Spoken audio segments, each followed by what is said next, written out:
नागपूरच्या नीलांबरी जगदळेंनी पंजाब पोलीस दलात महानिरीक्षक म्हणून पदभार स्वीकारलाय।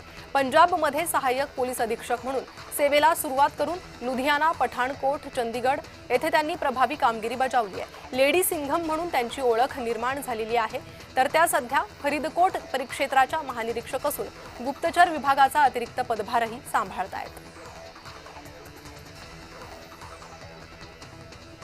पुणे महापालिका निवडणुकीत अपक्ष उमेदवारांना चिन्हाचं वाटप करण्यात आलंय। मोबाईल, छत्री, मेणबत्ती, कपबशी, कपाट अशा चिन्हाचा निवडणूक चिन्हांमध्ये समावेश आहे। खुल्या यादीतील 91 चिन्हांमधून अपक्ष उमेदवारांना चिन्हाचं वाटप करण्यात आलं। एसटीच्या यूपीआयद्वारे तिकीट खरेदीला प्रवासी भरभरून प्रतिसाद देत आहेत। 4 महिन्यात 300 कोटींहून अधिकचा महसूल जमा झालाय। सुट्या पैशांच्या कटकटीपासून प्रवासी वाहकांची समस्या मिटलेली आहे। शनिवारी आणि रविवारी पहाटे मुंबई, ठाणे आणि नवी मुंबईमधील हवा अत्यंत प्रदूषित नोंदवण्यात आली आहे। पुढील 2 दिवस देखील नागरिकांना भल्या पहाटे प्रदूषकांचा सामना करावा लागणार आहे।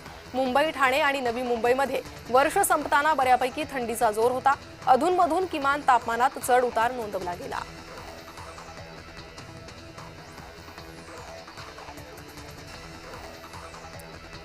पुणे नाशिक महामार्गावर मनसरच्या नंदी चौकात अचानक गाडी पेटली। सुदैवाने यात कोणतीही जीवितहानी झाली नाहीये। पुण्यावरून नारायणगावच्या दिशेने जात असताना ही घटना घडली आहे। दुर्घटनेत गाडी पूर्णपणे जळून खाक झाली आहे।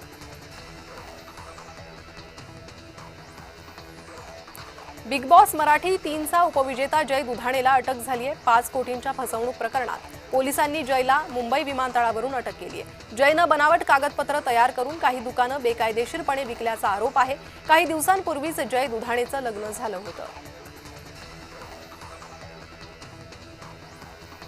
चिपळूणमध्ये वाशिष्ठी डेअरी कृषी आणि पशुधन प्रदर्शन महोत्सवाचं आयोजन करण्यात आलंय। वाशिष्ठी डेअरी प्रकल्प आयोजित वाशिष्ठी डेअरी कृषी आणि पशुधन प्रदर्शनाला गेल्या 2 वर्षात मिळालेल्या अभूतपूर्व प्रतिसादानंतर आता सलग 3ऱ्या वर्षी या भव्य महोत्सवाचं आयोजन करण्यात आलं। कोल्हापूर येथील 3.5 शक्तिपीठांपैकी एक असलेल्या महालक्ष्मी मंदिर परिसरात भक्तांची मोठी गर्दी झाली। रविवारी सुट्टीचा दिवस असल्यानं लाखो भाविकांनी दर्शन घेत अंबाबाईच्या चरणी नतमस्तक झाले। वाशिम जिल्ह्यातील शिरपूर येथे मांजामुळे दुचाकीस्वाराचा अपघात झालाय। शिरपूर येथील खैरू चौधरी वय 57 हे दुचाकीवरून घरी जात असताना खंडोबा मंदिराजवळ रस्त्यावर लटकलेल्या मांजामुळे त्यांच्या गळ्याला इजा झाली। त्यांच्यावर रुग्णालयात उपचार सुरू आहेत।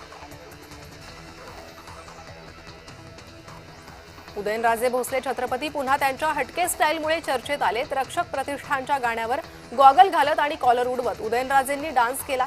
प्रतिष्ठानचे हजारो कार्यकर्ते जलमंदिर या ठिकाणी उपस्थित होते। येवला शहरातील शहा कॉलनी परिसरात गेल्या काही दिवसांपासून दूषित पाणी पुरवठा होतोय।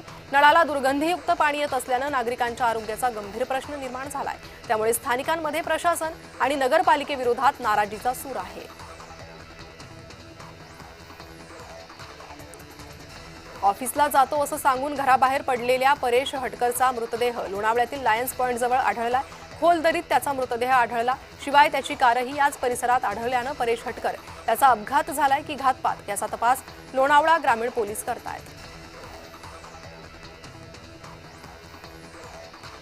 99व्या अखिल भारतीय मराठी साहित्य संमेलनाचा समारोप झालाय। ज्ञानपीठ पुरस्कार प्राप्त ज्येष्ठ गुजराती साहित्यिक रघुवीर चौधरी कार्यक्रमाचे प्रमुख पाहुणे होते। शिवाय उपमुख्यमंत्री एकनाथ शिंदे, मराठी भाषा मंत्री उदय सामंत यांचाही त्यासोबत इतर मान्यवरही या कार्यक्रमाला उपस्थित होते।